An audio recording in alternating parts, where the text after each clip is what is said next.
And a warm welcome to Life 101 Part 2, which I'm calling Staying Asleep. So I want to start this film by saying that it is your God-given right, and everyone else's God-given right, should you so choose, to remain asleep. It's a very important freedom that we all have. We do not have to wake up unless we choose to. So let's really look at staying asleep, see what it involves, and how to foster and encourage the sleep state in those of us who wish to choose that path. So here we go then. The first thing that comes to my mind when I think about staying asleep is engaging in what I call trance conversations. A trance conversation, and you're so familiar with them, it could be sitting somewhere with a friend and he's showing you his new phone, and the next thing you know he's slipped into his trance conversation. Well, I've got 253 minutes, 4,000 texts, so many gigabyte of data, and it's this and it's that, and it's blah blah blah blah blah blah blah blah blah. And what he's doing is he's putting himself deeper into the sleep state by regurgitating a lot of factual information which actually doesn't really have any deep significance whatsoever. And this is the whole point of a trance conversation, to find a topic or subject that interests you, preferably on a superficial level, preferably with lots of detail, and then to just go into the detail ad nauseam to the point of boredom and way beyond. And that's right, if you are a person who is awake when you're encountering someone having a trance conversation, the first thing you'll feel is you'll just start to feel a bit more tired than normal, and you'll feel yourself, oh gosh, I'm yawning, and oh goodness me. So if you're with someone who's really fast asleep, then you'll find that they will enjoy their trance conversations enormously, and the extent to which you can enjoy your trance conversation shows you how deeply asleep you are. Now, there are other things that we can do as human beings. A great one is gossiping.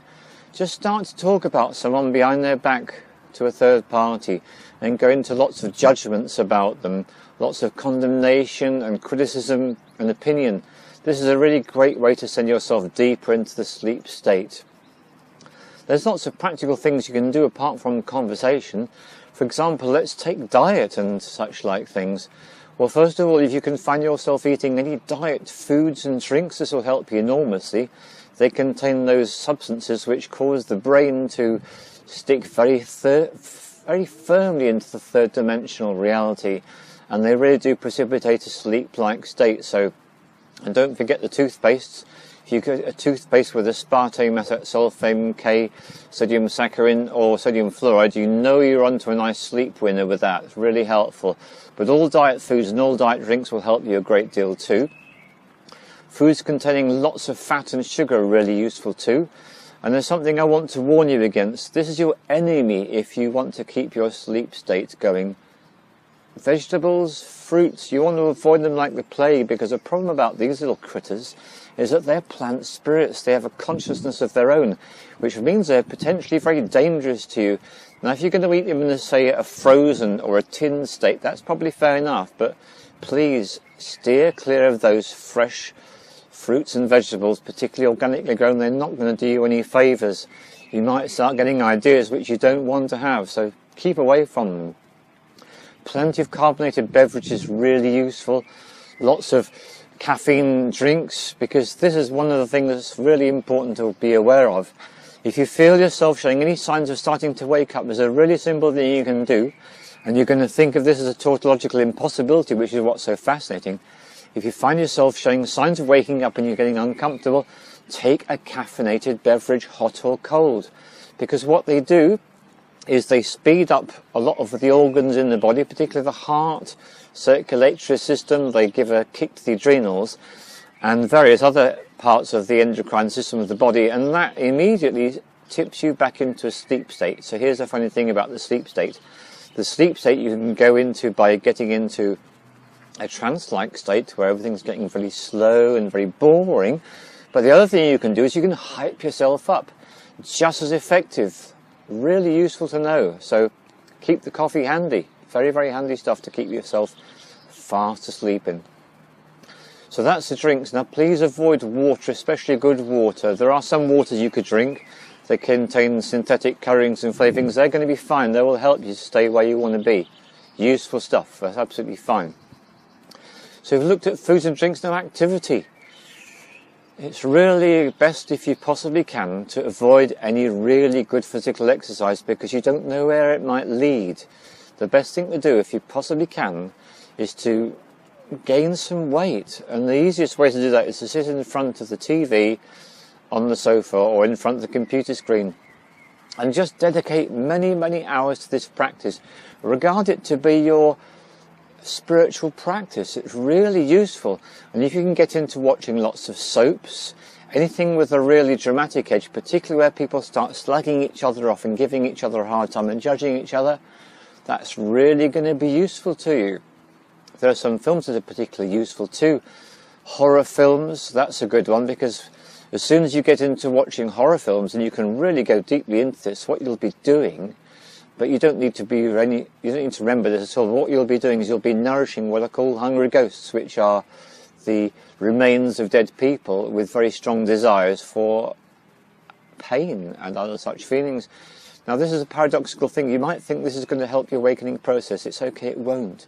It will send you right deep asleep, as you can then glory in the hideous acts being perpetrated by one human being against another. You can watch people being tortured, being killed, being abused. Yeah, this is really going to help you get into that really deep sleep state. In fact, if you make a practice of watching these films on a regular basis, when you encounter someone who's awake, you're going to do the thing that you're going to know that means you're on the right track. You'll have no patience for them whatsoever, and if they say anything remotely threatening or intimidating your sleep state, you're going to turn them on with a fair degree of aggression and tell them exactly what you think of them and exactly where they can take their so-called awakening process. Thank you very much. And this is right, because it's your God-given choice. This is the way the universe is organised. Everything is permitted in this universe, and we do have the right to stay asleep if that's what we choose. And I want to dedicate this next bit to that film which I've spoken about in other films, which is The Matrix, because there's one character in that film that we can all feel proud of. He's Cypher. Now Cypher, horror of horrors, goes through the whole awakening process and spends some period of time associating and relating to awakened people. And it's not very long before he realises he does not like this at all. What he wants to do is he wants to go back to the ways of satisfying his own ego, his own desires, and not pay any attention to other people's feelings. And so he makes his deal with the devil, as some people might call it, but he's just exercising his choice. He's taking the pill that's going to allow him to go back into sleep state. And yes, you remember in the part of the film where he says, I'm looking forward to eating lots of steaks, having sex with lots of women, and just totally self-aggrandizing my own ego for my own pleasure. Because, hey, it is a free choice universe, and I choose that. And screw these guys who want to play their games of being awake. Not for me, thank you very much. And back he goes into the Matrix. It's a perfectly legitimate lifestyle choice. So, if you are a person who wants to stay asleep, this has given you a few pointers to things that will help you.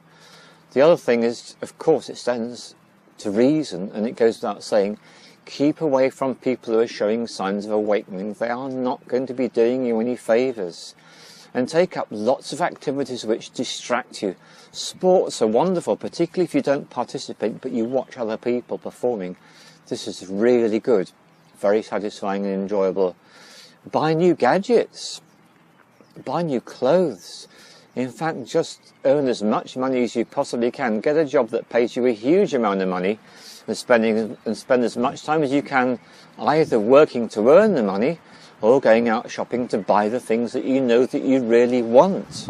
You know you've always wanted these things. It doesn't really matter whether you saw an advert last night or whether the idea just has always been there. The latest gadget is always better, you know that. So go and get what it is that you want and enjoy yourself. Whose life is it anyway? Exactly, it's yours.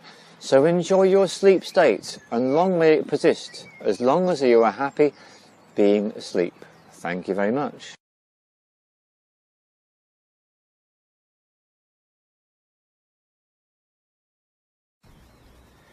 So we're back after that very brief break, and yes, what is going on here? Why have I been saying all these things? Have I perhaps jolted you out of what you're used to hearing from me? Well, that was very deliberate and very purposeful. And what I'm about to do is to explain something which I feel is very important and gives us much greater understanding of who we are and why we get the impulses that we get as human beings. So this is best explained for me personally by what is called the Tree of Life and is also known as the Kabbalah. And I was given an image this morning which was really useful to me. I woke up exceptionally early and I was given some specific advice to have a little plant medicine, which I did. And in my relaxation time in the morning, I saw the image of 3 spiral staircases. So what I'm going to do is I'm going to explain the Tree of Life, 3 spiral staircases, and why it could be a perfectly legitimate lifestyle choice to consume more of those substances like sodium saccharin and sodium fluoride and all the rest of them, and drink lots of diet beverages and all the rest, and buy lots of goods and become very wealthy. Let's look at this. Let's really go into this in some detail now. So the Tree of Life is best explained by 3 spiral staircases, and there they are. There's a middle one, and there's one on the left there, and there's one on the right. So these 3 spiral staircases literally connect what we call Earth, third dimensional existence, with what we call heaven or spirituality. And this is a very, very simplified map of the universe as pertains to being a human being. In other words, it's a human being's perspective of the universe, so it only relates to our existence and our experience. So it depends very much on which direction you are travelling, either up or down the spiral staircase, whichever one you happen to be on, as to what you're going to be attracted to. The Tree of Life consists of these 3 spiral staircases. There's a central one which I'll call the middle pillar. There's one on the left I will call the pillar of severity, and there's one on the right which I'll call the pillar of mercy. And these 3 pillars go from heaven down to earth and from earth back up to heaven. And to make life much more interesting, there's lots of cross-connecting points, so you can actually move from one staircase to another. You can go from the pillar of severity to the middle pillar, from the middle pillar to the pillar of mercy. You can go straight from the severity to mercy, from mercy to severity. There are 22 paths. It's quite a complicated exposition to explain in detail the Tree of Life. And this is already available for you. If you want to learn more about the Tree of Life, go to the film which we've had up for some time. It's called the Astro Tarot, and it combines astrology, the Tree of Life and the tarot, and gives a really detailed explanation. But I want to keep this really simple. So the big question you need to ask yourself at any one moment in your life is actually, which direction are you moving? Are you moving upwards towards spirit? If you're moving upwards towards spirit, there are some really obvious signs and indicators, which is you'll be interested in things like plant spirit medicine, out-of-body experience, meditation, yoga, spiritual practices of many different sorts. These are naturally going to draw you. So that's really a good indicator that you are on that particular path. And far more important than those details is the thing that I'm going to say now, which is that your satisfaction is in being of service. That's the number one indicator if you're on a path which is taking you from the earthly realms to the heavenly realms. It's that there is this insatiable desire to be of service to other people in any way possible. That burning desire, that touched, moved and inspired feeling that permeates your entire being when you're being of service, that gives it indication. Now this brings me back into part 1, because in part 1 I was saying, and quite correctly, it is your God-given right to choose to stay asleep if that's what you wish to do. So let's give a definition of going deeper into the sleep state. Going deeper into the sleep state means we're travelling further down the spiral staircase towards the earth, which means what we're doing is we're grounding ourselves more and more in the third dimension. Now, As a Western society, we took this to the ultimate extreme back in the late 1950s and early 1960s. Of all the times, I think that's a time when we were really going to an extreme of groundedness. Because what people did at that particular time is they denied the existence of anything that they couldn't perceive with their five senses. And they were completely obsessed with obtaining material goods and creating a world with more and more technologies in it, and being busier and busier and more distracted. And they wanted nothing to do with the spiritual life. Religious attendance was at an all-time low. Materialism was being embraced fully at that time. And this is before the bit about the 1960s that most people know about, because up in 1967 along came the hippie movement. Now here's something I want to explain to you, and this is one of the most useful things I ever learned, which is that when something turns to its extreme, when something tends all the way to its extreme of being, then what happens is there's an inclination to turn to its opposite. So for me, in my personal opinion, materialism reached its zenith in about the mid-1960s. It was a time in Britain where one of the politicians who was very famous was talking about the white heat of the technological revolution. At that time, people thought that everything was going to be solved by science and technology. All the problems in the world would be solved by more material goods for more people.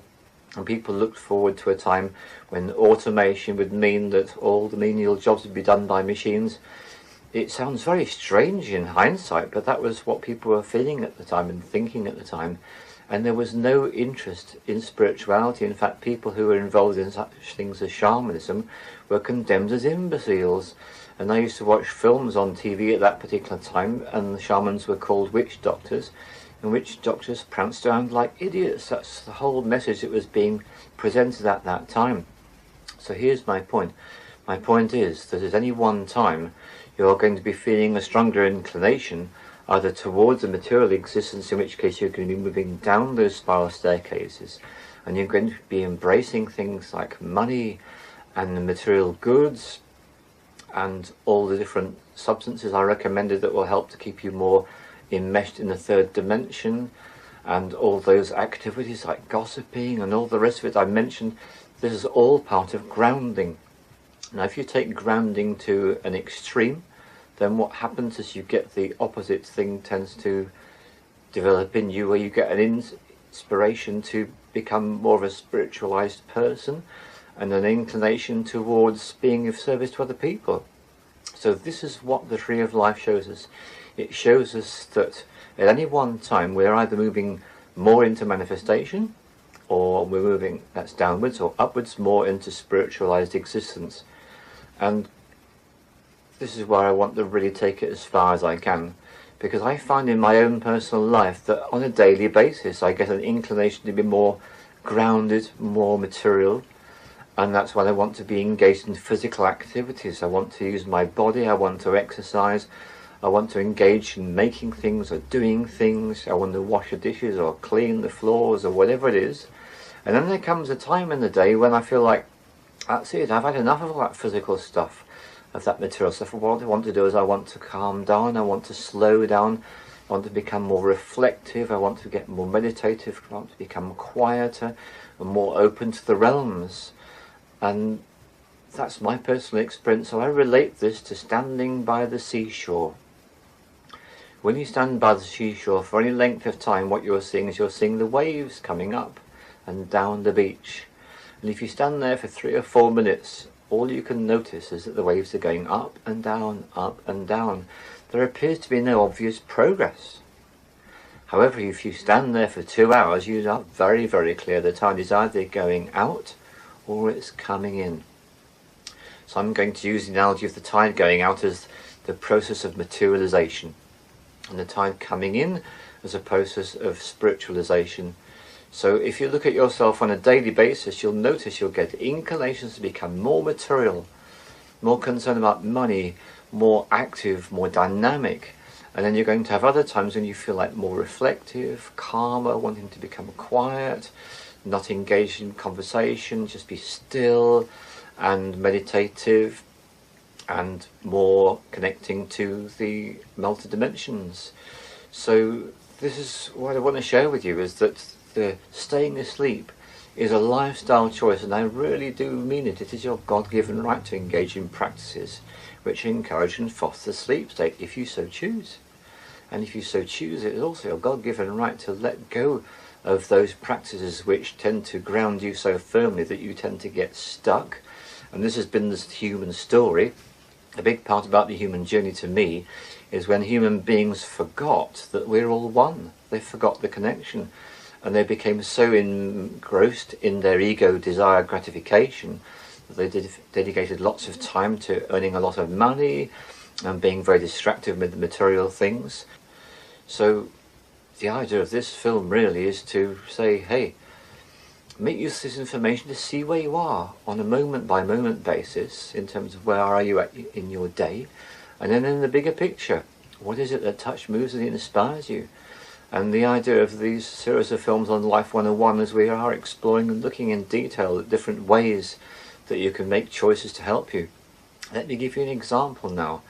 When my teacher had finished teaching us for 5 solid days on a residential, and he wanted us all to get into a grounded state ready to engage with motor vehicles and bus and train times, the night before we were due to leave, he plonked loads of bottles of wine and chocolate on the table. He said, I don't care whether you drink alcohol, I don't care whether you like chocolate.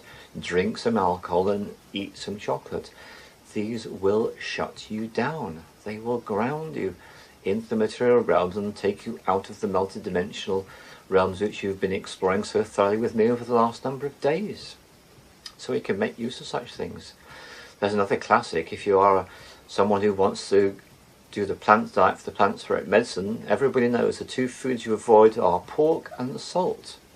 Now, the ultimate extreme of pork and salt is a bacon sandwich. If you desire a bacon sandwich, realise what is going on. This is a desire for grounding. That's what it's all about. Now, here's another extreme. We talk about the extremes of grounding where people can become cruel and hurtful to others and ignorant of other people's needs. That's extremes of grounding. How about the opposite? Extremes of ungrounding, and can especially be seen in people who eat a raw food diet for a long period of time. They can become so incredibly ungrounded that the rest of the society labels them as space cadets or other such terminology, and they say they're going to do something and they never ever turn up. You never know what they're going to do. So if an excess of ungroundedness leaves us incapable of functioning in our third dimensional reality, and people in severe cases end up incarcerated in mental institutions where they can no longer function in that way. An excess of grounding leads to me, and sod the rest. So with these extremes of signposts to look at, this is your way to be able to see where you're going on a moment by moment, on a more of a long-term basis. The film part 3, we're going to go even further with all this. I'm very much looking forward to that. Thank you very much indeed. Bye for now.